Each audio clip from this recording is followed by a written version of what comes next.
Hello and welcome to Current Affairs Daily. Aji amar Current Affairs session to start koribo goi asu, and the first topic is about brain-eating amoeba, Naegleria fowleri.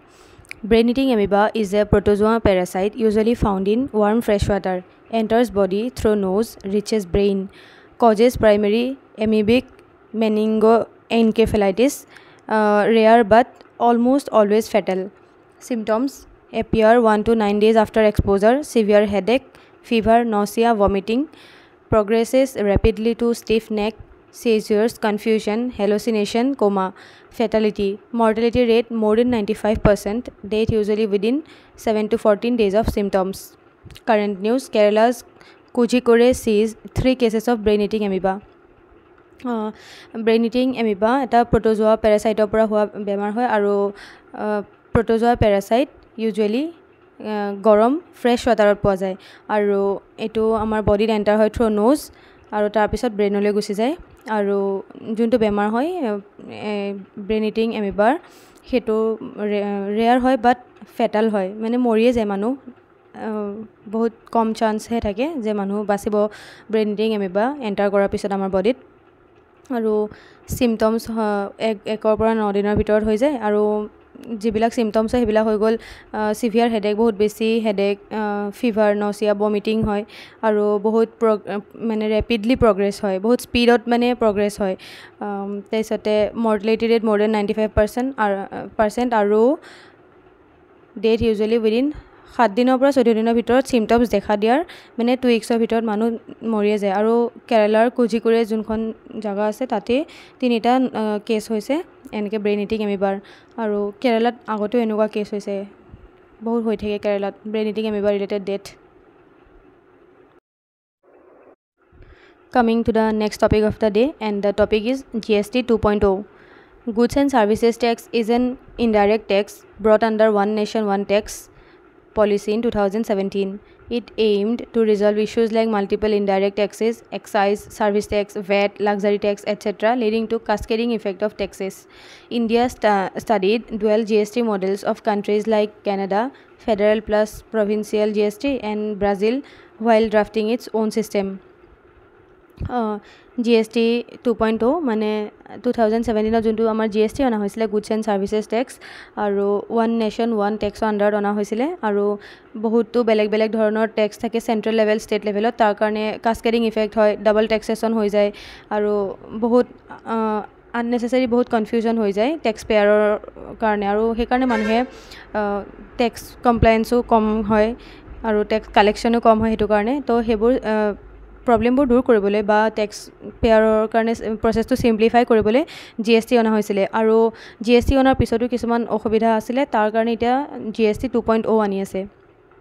আৰু এতিয়া GST 2.0 যেতিয়া আনিব, মানে first GST যেতিয়া আনিছিলে তেতিয়া ইণ্ডিয়াই কানাডাৰ, ব্ৰাজিলৰ যিবিলাক GST ছিষ্টেম আছিলে সেইবিলাক ষ্টাডি কৰিছিলে। আৰু GSTৰ লগত ইছ্যু কি আছে ইয়াতে দিয়া হৈছে। Issues: multiple slabs, 0%, 5%, 12%, 18%, 28%, reduced simplicity, delayed refunds, especially for exporters and MSMEs, center-state conflict regarding compensation chess. Initially, states were promised compensation for 5 years till 2022 for any GST shortfall in states, but due to COVID-19, center could not fulfill the promise, which created the rift. Therefore, timeline was extended till 2026. আৰু এতিয়া যোনটো বৰ্তমান GST 1.0 চলি আছে তাতে টেক্সৰ slave বহুতকেইটা আছে, 0% আছে, 5% আছে, 12, 18, 28 এনেকৈ টেক্সৰ স্লেব আছে।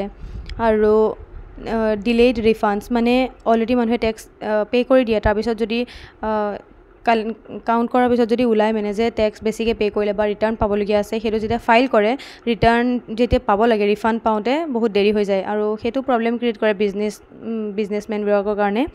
আৰু চেণ্টাৰ আৰু ষ্টেটৰ কনফ্লিক্ট হয় কম্পেনচেশ্যন চেছ লৈ পেলাই। যেতিয়া 2017ত GST আনিছিলে, ষ্টেটবোৰে ফাৰ্ষ্টে এগ্ৰি কৰা নাছিলে, তেতিয়া চেণ্টাৰে ষ্টেটবোৰক এছুৰেঞ্চ দিছিলে যে নেক্সট 5 yearsলৈকে যদি GST অনাৰ কাৰণে ষ্টেটৰ কিবা শ্বৰ্টফল হয় ৰেভিনিউ, তেতিয়া চেণ্টাৰে সেইখিনি শ্বৰ্টফলখিনি চেণ্টাৰে পে' কৰিব।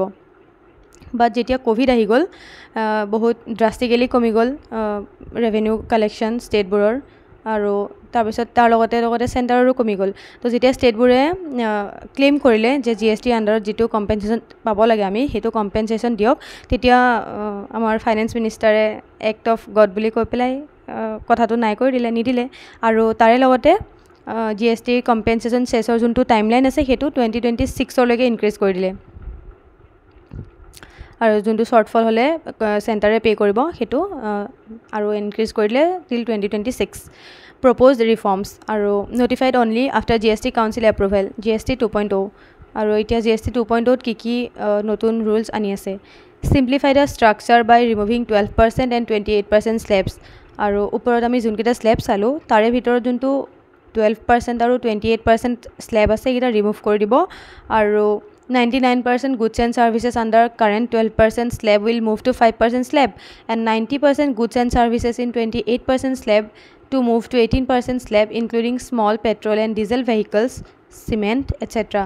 তো কি কৈছে যে 12% স্লেবত থকা 99% goods and service এতিয়া 5% স্লেবত দি দিব আৰু 28% স্লেবত থকা 90% goods and services 18% স্লেবত দি দিব যেনেকৈ সৰু পেট্ৰল ডিজেলৰ গাড়ী লাক্সাৰী কাৰবোৰ নহয় অফক'ৰ্ছ লাক্সাৰী টেক্স বেলেগ সৰু যিবিলাক গাড়ী হয় সেইবোৰ বা চিমেণ্ট এইবোৰ 18%ত দি দিব 40% tax slab for luxury sin goods etcetera example tobacco gutkha luxury cars etcetera আৰু 40% স্লেব আনিব এতিয়া লাক্সাৰী আইটেমৰ কাৰণে যেনেকৈ লাক্সাৰী কাৰ গ'ল্ড এইবোৰ চব লাক্সাৰীত পৰে আৰু তাত GST বাঢ়িব মানে 40% হৈ যাব বা চিন গুডছ যিবিলাক গুটকা থাকে টবেকো থাকে যিবিলাক কনজিউম কৰিলে আমাৰ হেল্থত নিগেটিভ ইম্পেক্ট পৰে সেইবিলাক চিন গুডছ বুলি কোৱা হয় আৰু সেই চিন গুডছবোৰৰ যোনটো GST হয় এতিয়া 40% কৰি দিব About GST Council, it is a constitutional body created by the President of India under 101st Constitutional Amendment Act under Article 279A Clause 1. আৰু GST Council এটা কনষ্টিটিউশ্যনেল বডি হয় আৰু 101 যোনটো কনষ্টিটিউশ্যনেল এমেণ্ডমেণ্ট এক্ট আছিলে সেইটো আমাৰ GST কাউন্সিলৰ লগত related হয় আৰু যোনটো আৰ্টিকলৰ আণ্ডাৰত আনিছিলে সেইটো হৈ গ'ল 279A Clause 1 আৰু GST কাউন্সিলৰ মেম্বাৰ কোন কোন হ'ব পাৰে ইউনিয়ন ফাইনেন্স মিনিষ্টাৰ চেয়াৰপাৰ্চন থাকে union minister of state finance nominated members from its state এইকেইজন GST মেম্বাৰৰ কাউন্সিল হয় this is all for today thank U